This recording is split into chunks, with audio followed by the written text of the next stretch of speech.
So let's start with a meeting that never was. The United States has confirmed that Vice President Mike Pence was set to meet with North Korean officials during his recent visit to South Korea for the opening of the Winter Olympics.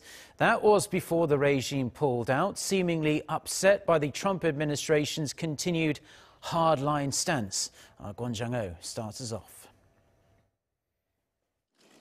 North Korea dangled a meeting in front of the US Vice President Mike Pence before it was cancelled last minute after Pence refused to soften his tone on the regime.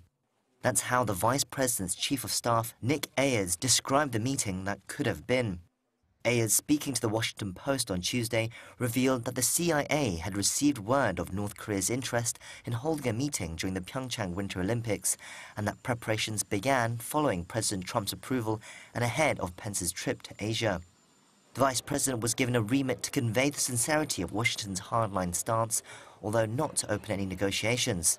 But only 2 hours before their scheduled meeting time on the 10th of February, the day after the opening ceremony of the PyeongChang Winter Olympics, the North Korean delegation called to cancel.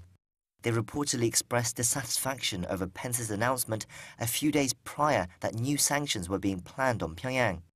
The North Korean delegation also showed disapproval of a meeting between the Vice President and North Korean defectors, as well as Fred Warmbier, the father of the US student who died last year, shortly after being released from 17 months of detention in the North. Throughout his trip in Asia, Pence repeatedly said he would fight against the North's attempts to, quote, hijack the Olympics with its propaganda. A State Department spokesperson confirmed the report, saying that although the administration regrets the North's failure to seize this opportunity, Washington will not apologize for calling attention to the regime's human rights abuses.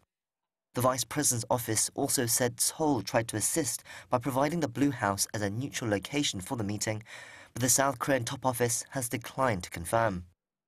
It had been hoped that North Korea's involvement in the PyeongChang Winter Olympics would open the road for dialogue with the US as well as with South Korea.